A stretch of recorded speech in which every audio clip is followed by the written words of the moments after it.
मेरे प्यारे भाई एवं बहनों, आप सभी को नमस्कार। हम उम्मीद करते हैं आप अपने घर पे स्वस्थ एवं तंदुरुस्त होंगे। तो आज मेरा क्लास 9th का ग्रेविटेशन चैप्टर का मेरा चौथा लेक्चर है।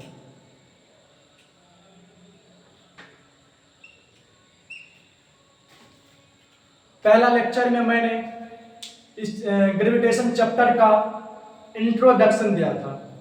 दूसरा चैप्टर में मैंने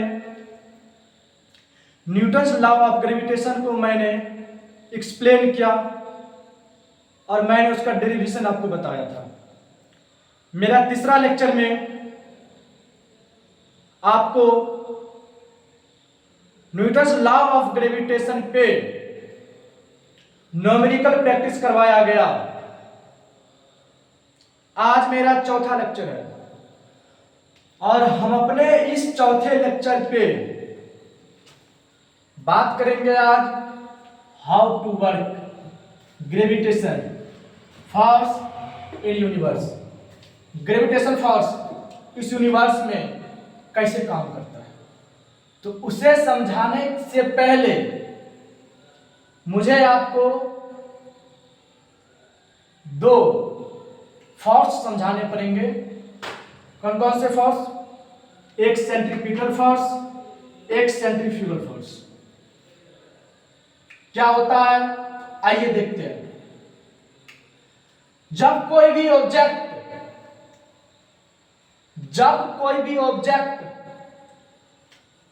सर्कुलर पाथ पे मोशन करता है तो उसे हम सर्कुलर मोशन कहते हैं। सर्कुलर मोशन, ठीक है। जब कोई भी ऑब्जेक्ट सर्कुलर पाथ पे मोशन करता है तो सिर्फ दो फोर्स के वजह से यदि कोई भी ऑब्जेक्ट सर्कुलर पाथ पे मोशन करता है तो सिर्फ दो फोर्स के वजह से वो सर्कुलर पाथ पे मोशन करता है। पहला फोर्स कौन सा है? Centripetal force. दूसरा क्या है?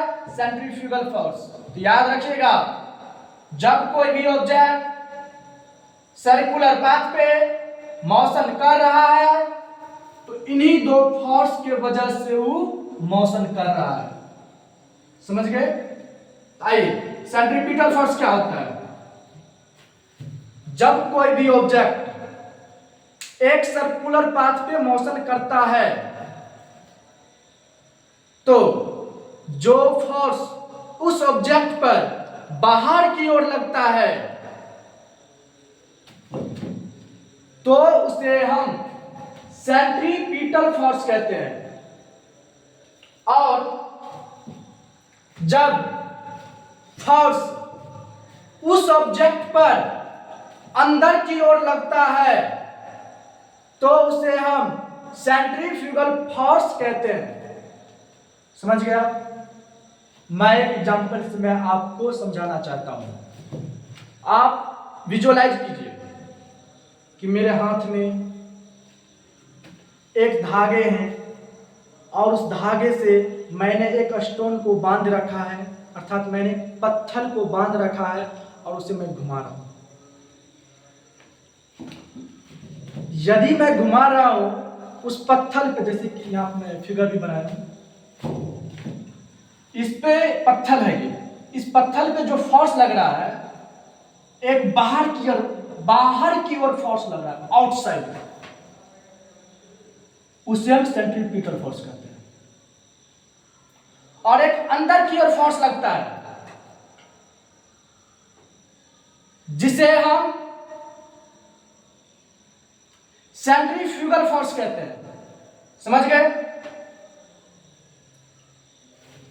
सेंट्रीपिटल फोर्स ऑब्जेक्ट को बोलता है बाहर भागो। क्या कहता है? बाहर भागो।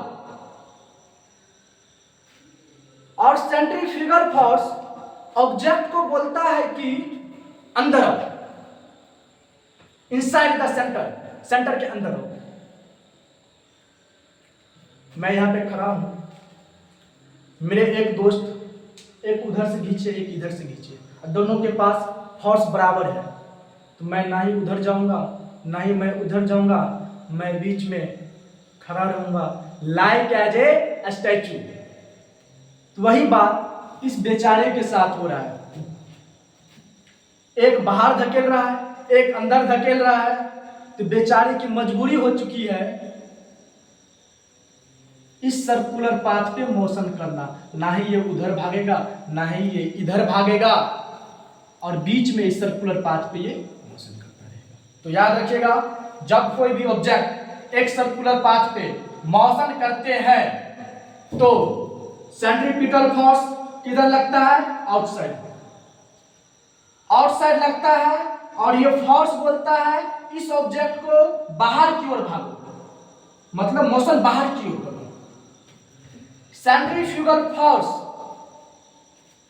ऑब्जेक्ट पर अंदर की ओर लगता है, खींचता है अंदर आ जाओ, तो मतलब सेंट्रीफ्यूगल फोर्स ऑब्जेक्ट को इनसाइड ऑफ द सेंटर की ओर मोशन करने के लिए बोलता है। मतलब सेंट्रीफ्यूगल फोर्स इस ऑब्जेक्ट को बोल रहा है अंदर आओ, और ये कह रहा है बाहर जाओ, तो बेचारे ना ही उधर जाएंगे ना ही इधर आएंगे, और बीच में खड़ा रहेंगे, और मजबूरी वश इस सर्कुलर पाथ पे मोशन करेंगे। हम उम्मीद करते हैं आप इस दोनों सेंट्रीपिटल फोर्स और सेंट्रीफ्यूगल फोर्स को आप समझ गए होंगे। और एक बात याद रखिएगा, लास्ट बात क्या, सेंट्रीपिटल फोर्स जो ऑब्जेक्ट पर लगता है परपेंडिकुलरली लगता है, याद रखिएगा मेरी इस बात को, परपेंडिकुलरली लगता है ऑब्जेक्ट पे, लंबवत। ये बात मैं आपको आगे क्लास के लिए बता रहा हूं, जब क्लास 11th में जाएंगे तो इस बेस पे जो न्यूमेरिकल आएगा इसका यूज वहां पे आ जाता है, आप इस बात को याद रखिएगा, ठीक है।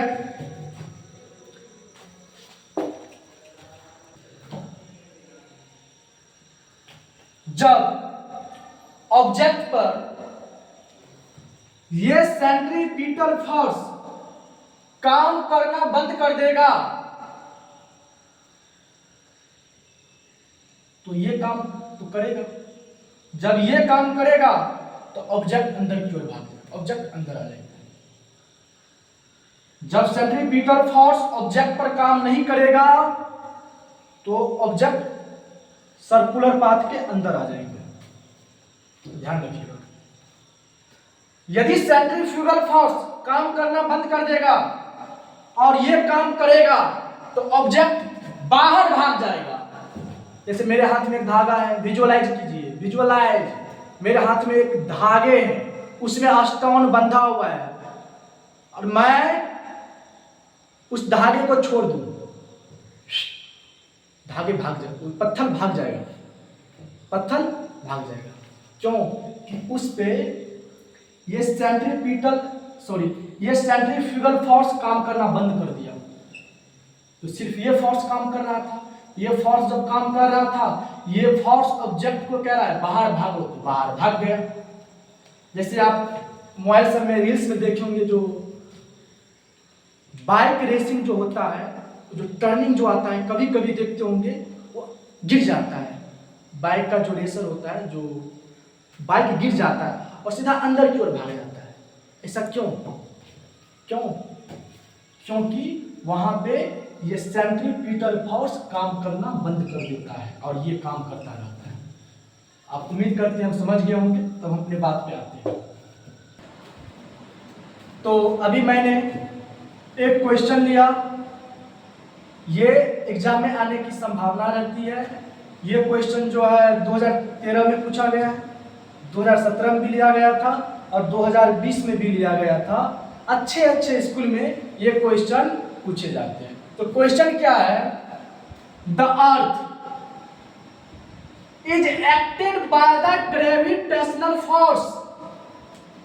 The earth is acted by gravitational force of the sun. Even thought it does not fall into the sun. Why? क्या कह रहा है क्वेश्चन? सोचिए, क्वेश्चन कह रहा है ये अर्थ है, the earth is acted by the gravitational force. दो ऑब्जेक्ट के बीच में ग्रेविटेशनल फोर्स लगते हैं, मैंने कल ही बता रखा है। तो वही कह रहा है the earth is acted by the gravitational force of the sun. कह रहा है ये जो अर्थ है, इस अर्थ पे इस सन का ग्रेविटेशनल फोर्स लग रहा है। इवैन थॉट ग्रेविटेशनल फोर्स लग रहा है, मतलब ये क्या करेगा, इसको अट्रैक्ट करेगा अपनी तरफ, खींचेगा। खींचेगा कि नहीं खींचेगा?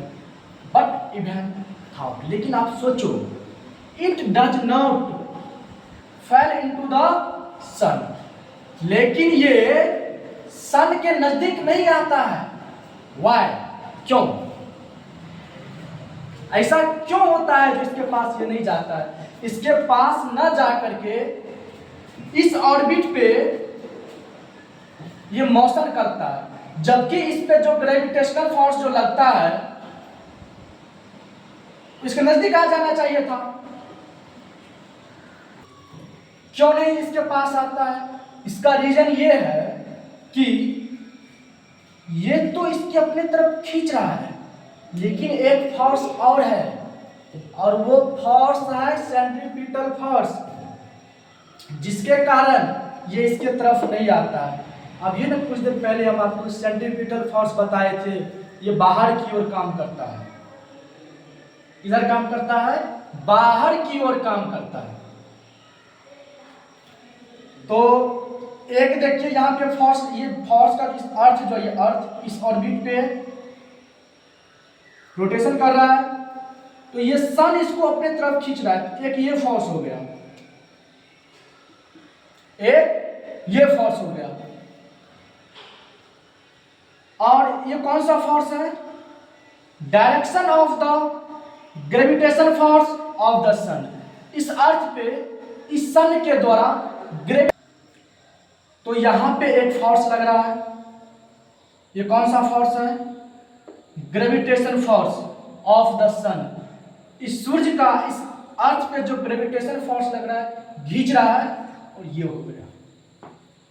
और इस ऑर्बिट पे जो मैं अभी ने बोला, सर्कुलर पाथ पे यदि कोई भी ऑब्जेक्ट मोशन करता है तो वहां पे सेंट्रीपिटल फोर्स लगता है, फिक्स है, लगेगा। तो एक अंदर खींच रहा है, तो यहां पे एक और फोर्स लग रहा है जो बाहर की ओर धकेल रहा है। कौन सा फोर्स है? Centripetal force of the earth. Earth का जो सेंट्रीपिटल फोर्स है उसे उधर खींच रहा है, और ये इसे इधर खींच रहा है, जिसके कारण ये बेचारे ना ही उधर भागते हैं, ना ही सन के नजदीक आता है, बल्कि इस सर्कुलर पाथ पे ये मोशन करते रहते हैं। समझ गए? तो एक तरह से यदि आप सोचिए एक तरह से आप, तो ये जो फोर्स है ग्रेविटेशन फोर्स ऑफ द सन अंदर की ओर लग रहा है, और जब फोर्स अंदर की ओर लगता है उसे हम सेंट्रीफ्यूगल फोर्स कहते हैं। तो आप इसे सेंट्रीफ्यूगल फोर्स आप समझ सकते हैं इस फोर्स को। यदि एग्जाम में यह क्वेश्चन आता है तो उसका आंसर कैसे लिखेंगे? हम लिखेंगे क्या? The earth. तो ये जो हम बोर्ड पे लिखाने लग जाएंगे, टाइम बहुत लंबा लग जाएगा।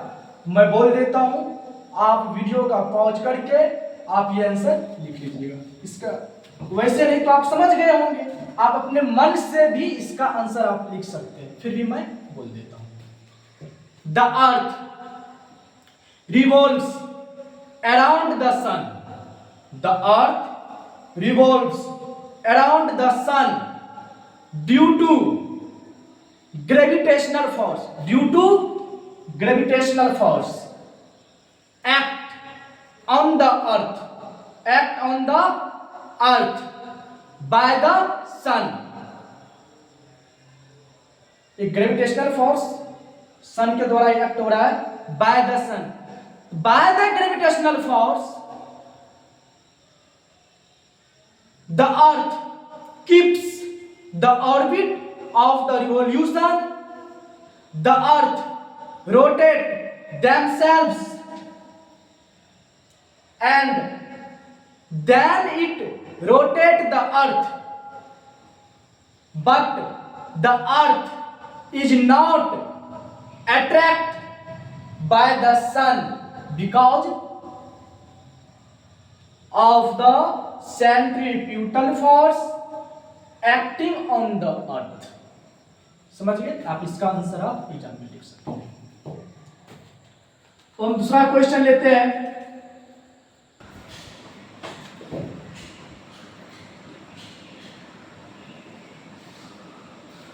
अब हम एक और क्वेश्चन लिए।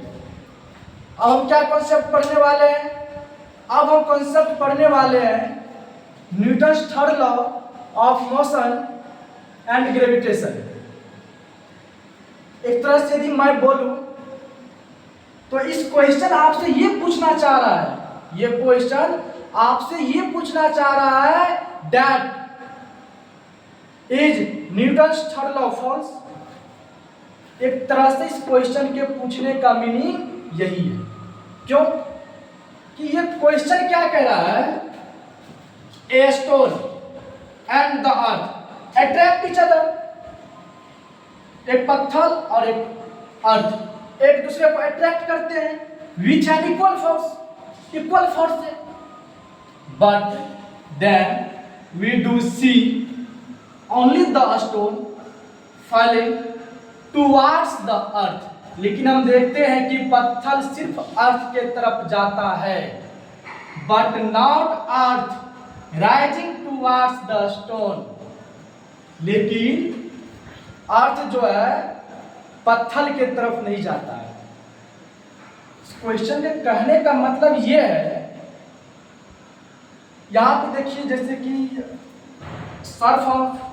सरफेस ऑफ अर्थ हो गया ये, और यहां पर एक स्टोन है, पत्थर है।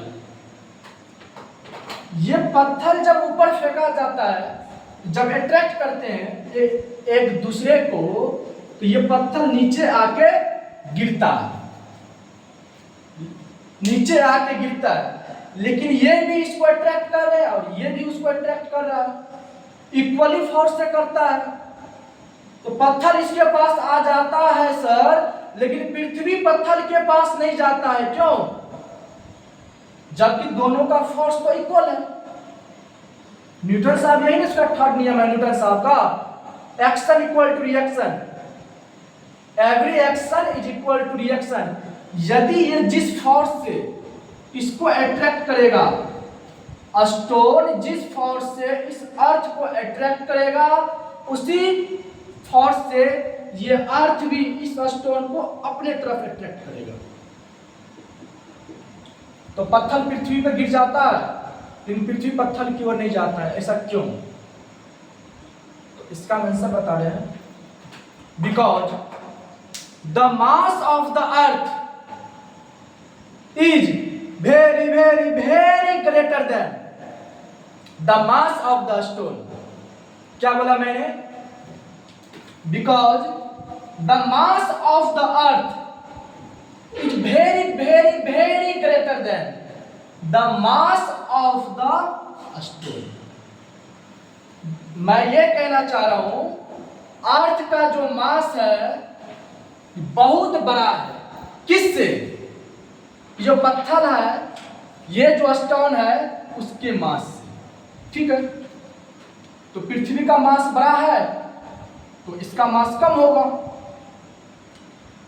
जिसका मास बड़ा है उसका एक्सीलरेशन कम हो जाता है। क्यों? आपने पढ़ा है ना, F बराबर ma। ए निकालिएगा सर तो F बाय m हो जाएगा। तो m जितना बढ़ेगा उतना ही रिजल्ट आपका यहाँ पे छोटा आएगा। छोटा रिजल्ट आएगा आपका, आएगा या कि नहीं आएगा? तो पृथ्वी का मास बहुत बड़ा है सर, तो स्वाभाविक है इस पृथ्वी का एक्सीलरेशन बहुत कम हो जाता है। लेकिन ये जो पत्थर है ये जो स्टोन है इसका मास बहुत कम है, इसीलिए इसके एक्सीलरेशन बहुत ज़्यादा हो जाते हैं और ये ऊपर से गिर जाते हैं। तो इसका आप आंसर क्या लिखिएगा, एग्जाम में ऐसा क्वेश्चन आ सकता है। इसका आंसर क्या लिखिएगा आप, because the mass of the earth is very greater than the mass of a stone, so the acceleration of the earth is almost zero. Means that the acceleration of the earth is greater than the acceleration of a stone. समझ गए आप? इसका acceleration कम हो जाता है, sorry अर्थ का acceleration कम हो जाता है, लेकिन स्टोन का एक्सीलरेशन बढ़ जाता है। तो न्यूटन साहब गलत नहीं थे, आपने समझ गए। तो Newton third law of motion and gravitation के बीच में क्या रिलेशन था, यही रिलेशन है ये क्वेश्चन और इस क्वेश्चन के answer. He Newton's third law of motion and gravitation में एक रिलेशन बनाता है। अब हम अगला टॉपिक देखेंगे अपना। देखिए एग्जाम में एक क्वेश्चन और आ सकता है, right importance of the universal law of gravity. Universal law of gravity का इंपॉर्टेंस क्या है, इनका यूज हमारे इस यूनिवर्सल में क्या होता है, ये क्वेश्चन आपके एग्जाम में आ सकता है। तो मैं यूनिवर्सल लॉ ऑफ ग्रेविटी के कुछ इंपॉर्टेंस लिखा हूं, क्या लिखा हूं आप देखिए। पहला इंपॉर्टेंस क्या है इसका, tides due to the moon in sea. समुद्र में जो टाइड्स जो आते हैं कभी कभार मून के वजह से ही आता है, और मून का जो फोर्स ऑफ जो ग्रेविटी है इसी की वजह से समुद्र में टाइड्स आते हैं।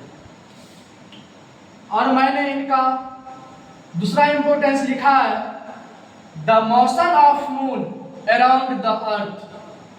मून क्या करता है, अर्थ के अराउंड चक्कर काटता है, चारों तरफ अराउंड जो है रिवॉल्विंग अपना ही करते रहता है।